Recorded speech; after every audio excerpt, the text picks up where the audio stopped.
తెహల్కా పేరు చాలామందికి సుపరిచితమే.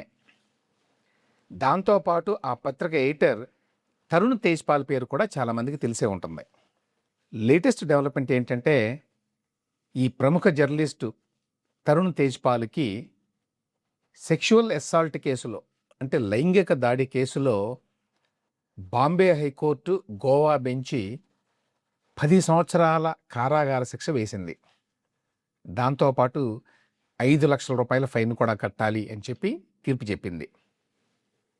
ఏంటి దీని నేపథ్యం? తరుణ్ తేజ్పాల్ చాలా పేరున్నటువంటి జర్నలిస్ట్ అప్పట్లో. ఆయన అంతకుముందు India today, Indian express, outlook ఈ పత్రికలో పనిచేశాడు. మెయిన్ స్ట్రీమ్ పత్రికలో పనిచేశాడు. ప్రామినెంట్ జర్నలిస్ట్‌గా చాలా పేరు పొందాడు. ఆ తర్వాత ఆయన సొంతంగా తెహల్కా అనే పత్రికను పెట్టాడు. ఆయనతో పాటు అనిరుద్ బాహల్ అని ఆయన కూడా ఉండేవాడు. చాలామంది ఆయన పేరు కూడా వినే ఉంటారు. ఎందుకంటే వీళ్ళిద్దరూ కూడా ఈ తెహల్కా పత్రికని ఒక ఇన్వెస్టిగేటివ్ పత్రికగా తీర్చిదిద్దారు. ఆ కాలంలో, అంటే అరౌండ్ 2010 ఆ టైంలో తెహల్కా పత్రికలో చాలా ఇన్వెస్టిగేటివ్ స్టోరీస్ వచ్చేవి. అందులో చాలా ప్రముఖమైంది, బహుశా కొంతమందికి తెలిసి ఉన్నది ఏంటంటే ఆపరేషన్ వెస్ట్ ఎండ్. ఇందులో ఏం చేశారంటే వాళ్ళు స్పై కెమెరాలతోటి ఆయుధాలు అమ్మే వాళ్ళకి మధ్యవర్తుల్లాగా తమను తాము పరిచయం చేసుకొని కొంతమంది మంత్రులకి, బ్యూరోక్రాట్స్కి ఆయుధాలు అమ్ముతామని చెప్పి అందుకోసం డబ్బులు ఇస్తాము అని కూడా ఆఫర్ చేశారు. దానికి కొంతమంది ఒప్పుకున్నారు అని చెప్పి అప్పట్లో చాలా పెద్ద సంచలనం వచ్చింది. ఆ కేసులో చాలామంది గుర్తుండే ఉంటుంది, ఫెర్నాండెస్ గారు కూడా ఉన్నారు. ఆయన మంత్రిగా ఉన్నారు. ఇది ఎప్పుడు 2004 టైంలో. ఫెర్నాండెస్ ఏమి డబ్బులు తీసుకోలేదు నిజానికి. ఫెర్నాండెస్ తరఫున జయా జైట్లీ అని చెప్పి ఒక ఆవిడ ఉండేది. అతనికి ఎప్పటి నుంచో మిత్రురాలు ఆవిడ. ఆవిడ పార్టీకి కొంత ఏదో విరాళం ఇస్తామంటే ఓకే అన్నదట. అది అప్పట్లో చాలా సంచలనం ఆ కథనం. అటువంటి కథనాలు చాలా వచ్చేవి. ఈ స్పై కెమెరాని యూజ్ చేసి పెద్ద ఎత్తున ఇన్వెస్టిగేటివ్ స్టోరీ చేయడం అనేది అప్పట్లోనే ప్రారంభమైంది. సో ఆ రకంగా తరుణ్ తేజ్పాల్కి జర్నలిస్టులో ఒక ఇమేజ్ ఉండేది, ఒక హీరో ఇమేజ్ ఉండేది. ఎందుకంటే మనిషి కూడా చాలా అందంగా ఉండేవాడు, చాలా డైనమిక్గా ఉంటాడు. తర్వాత అతని నేపథ్యం కూడా చాలా మంచి నేపథ్యం. అతని కుటుంబం మిలిటరీ నుంచి వచ్చింది. అతని తండ్రి మిలిటరీలో పనిచేశాడు కాబట్టి దేశవ్యాప్తంగా అన్ని చోట్ల తిరిగారు. దానివల్ల ఎక్స్పోజర్ కూడా ఎక్కువ అతనికి. ఆ రకంగా అన్ని రకాలుగా కూడా తరుణ్ తేజ్పాల్ ఒక హీరో ఇమేజ్ని తెచ్చుకున్నాడు ఆ కాలంలో. ఆ టైంలో బాగా తెహల్కా పత్రిక దేశవ్యాప్తంగా ప్రాచుర్యం పొందినటువంటి టైం అది. ఆ టైంలో థింక్ అని చెప్పి ఒక ఈవెంట్ని నిర్వహించారు. ఇది గోవాలో నిర్వహించేవాళ్ళు. తరుణ్ తేజ్పాల్ ఇట్లాంటి వాళ్ళంతా కొంచెం హై ఫ్లయింగ్ ఉండేవాళ్ళు అప్పట్లో. సో గోవాలో నిర్వహించి దేశంలో ప్రముఖులందరినీ పిలిచేవాళ్ళు, అందరూ వచ్చేవాళ్ళు కూడా. 2 రోజులో 3 రోజుల్లో నిర్వహించేవాళ్ళు థింక్ ఫెస్టివల్ అని చెప్పి. అంటే సమకాలీన అంశాల మీద పెద్ద పెద్ద వాళ్ళని పిలిచి రకరకాల చర్చలు చేయటం అన్నమాట. అటువంటిది 2013లో ఒకటి జరిగింది. ఆ టైంలో తరుణ్ తేజ్పాల్ తన దగ్గర పనిచేసేటువంటి ఒక అమ్మాయిని, ఒక 5 స్టార్ హోటల్లో ఉన్నాడు అప్పట్లో అతను. సో ఆ హోటల్కి వెళ్ళేటప్పుడు ఆ యువ మహిళా జర్నలిస్ట్ని, హోటల్ పేరు గ్రాండ్ హయత్, 2013 నవంబర్ 7, 8 తేదీల్లో అనట. ఈ గ్రాండ్ హయత్ హోటల్లో ఆవిడ్ని బలవంతంగా లిఫ్ట్లోకి తీసుకెళ్ళి లిఫ్ట్లోనే లైంగిక దాడికి పాల్పడ్డాడు అని బలవంతంగా. అది ఎలాగంటే ఆ లిఫ్ట్ని ఆగనివ్వకుండా పైకి కిందకి వెళ్ళేట్టుగా నొక్కి పట్టుకొని ఇదంతా చేశాడు అని చెప్పి ఆ అమ్మాయి అప్పట్లో ఆరోపించింది. దాని మీద చాలా గొడవైంది అప్పట్లో. ఎందుకంటే తెహల్కా పత్రిక చాలా పేరుంది, తరుణ్ తేజ్పాల్కి చాలా పేరుంది.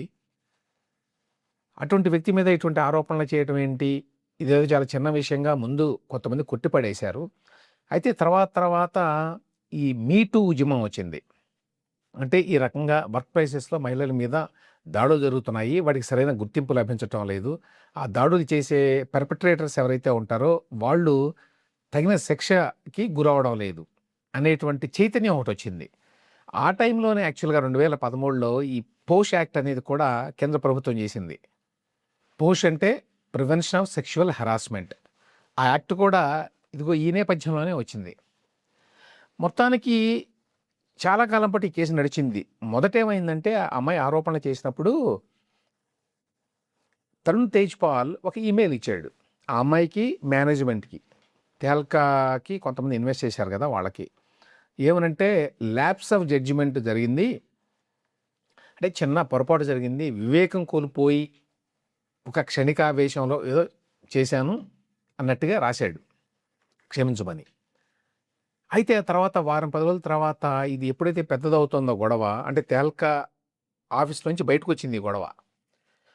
అప్పుడు లేదు లేదు మా ఇద్దరు కన్సెన్సువల్‌గానే చేశాము ఇదంతా.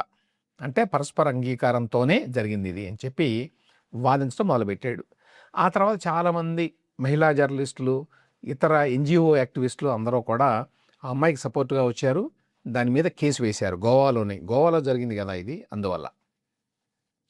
చాలా కాలం పాటు విచారణ జరిగింది. కానీ ఈ లోపల తరుణ్ తేజ్‌పాల్ మొదట లీవ్ పెట్టాడు ఎడిటర్‌గా తెహల్కాకి. తర్వాత మరి అతను తప్పుకోవాల్సొచ్చింది న్యాచురల్లీ ఇంత గొడవ అయ్యేసరికి. ఆ తర్వాత తెహల్కా తన ప్రాభవాన్ని కోల్పోయింది. చాలామందికి ఇప్పటికీ గుర్తుండే ఉంటుంది. తెహల్కా ఆ కాలంలో ఒక సంచలనం. ఆ తెహల్కాలో నుంచి అనిరుద్ బహార్ బయటికెళ్ళిపోయాడు. బయటికెళ్ళి అతను కోబ్రా పోస్ట్ అని పెట్టాడు. అది కూడా చాలామందికి తెలిసే ఉంటుంది. కోబ్రా పోస్ట్‌లో కూడా చాలా ఇన్వెస్టిగేటివ్ స్టోరీస్ వచ్చేవి. ఈ మధ్య కాలంలో తగ్గిపోయినాయి అనుకోండి. కానీ అప్పట్లో. సో, ఆ రకంగా ఈవెన్ జర్నలిజంలో కూడా ఒక యుగం ముగిసినట్టు దాంతోటి. ఈ ఈ ఇన్వెస్టిగేటివ్ స్టోరీ చేయటము, స్పై కెమెరాస్ ఉపయోగించి చాలా డేరింగ్‌గా ఎక్స్‌పోజెస్ చేయటము ఇవన్నీ కూడా దాంతోటే ముగిసిపోయినాయి. అయితే ఆ తర్వాత తరుణ్ తేజ్‌పాల్ ప్రతిష్ట సహజంగానే మసకబారింది. అతను అరెస్ట్ చేయటం, కొన్నాళ్ళు జైల్లో పెట్టారు. 7 నెలలు జైల్లో ఉన్నాడు అప్పట్లో. ఆ తర్వాత బయటకొచ్చాడు. ఆ కేసు నడుస్తా ఉంది ఎప్పటినుంచో. అతని కెరీర్ అయితే దెబ్బతింది. గమ్మత్తేమిటంటే అతనికి ఇద్దరు ఆడపిల్లలు. అందులో ఒక అమ్మాయికి యాక్చువల్‌గా ఎవరైతే ఆరోపణ చేసిందో యువ జర్నలిస్టు అమ్మాయి ఫ్రెండ్. అదొక విచిత్రం. ఏమైనప్పటికీ ఫ్యామిలీ మాత్రం అతనికి సపోర్ట్‌గానే నిలబడింది. అయినా కూడా అతను కెరీర్ కోల్పోయాడు. అందులో సందేహం లేదు. అతని వ్యక్తిగత జీవితం అంతా కూడా బాగా దెబ్బతింది తర్వాత. అతను ఎక్కడా ఇక లేడు జర్నలిజంలో. ఒక జర్నలిస్ట్‌గా అయితే ఖచ్చితంగా అతనికి ఒక స్థాయి ఉంది. అందులో సందేహం లేదు. కానీ ఆ తర్వాత జర్నలిజంలో కొనసాగడానికి అవకాశం లేకుండా పోయింది ఈ ఘటన మూలంగా. సో, 2013లో జరిగితే అప్పుడు కేసు పెడితే 2021లో కింది కోర్టులో తీర్పొచ్చింది. అప్పుడు నిర్దోషిగా ప్రకటించారు ఇతన్ని. తగినన్ని సాక్ష్యాధారాలు లేవు అని. దాని మీద గోవా ప్రభుత్వం, ఇటువైపు ప్రభుత్వం ఉంటుంది కదా! ప్రభుత్వం వాళ్ళు అప్పీల్‌కి వెళ్ళారు హైకోర్ట్‌కి. హైకోర్టు ఇప్పుడు తీర్పు చెప్పిందనమాట. ఆ తీర్పులో తరుణ్ తేజ్‌పాల్ మీద అమ్మాయి చేసిన ఆరోపణలన్నీ నిజం అని ప్రూవ్ అయింది అని చెప్పి కోర్టు స్పష్టం చేసింది, నిర్ధారించింది. ఈ కేసులో ఇంకొక ఇంపార్టెంట్ ఆహ్, లీగల్ పాయింట్ ఏమిటంటే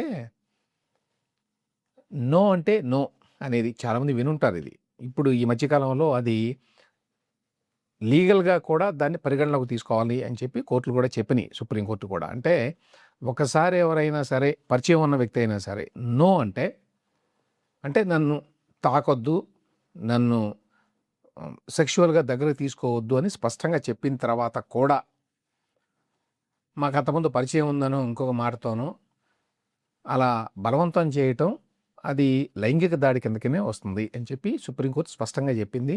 దేశంలో కోర్టులన్నిటినీ కూడా ఆ ప్రకారమే వ్యవహరించాలి. ఆ ప్రకారమే చూడాలి దీన్ని అని చెప్పి కూడా చెప్పింది. సో, ఈ కేసులో ఇటువంటి లైంగిక దాడులకు సంబంధించి ఇదొక ముఖ్య పరిణామం. అంటే నోయే అనేది.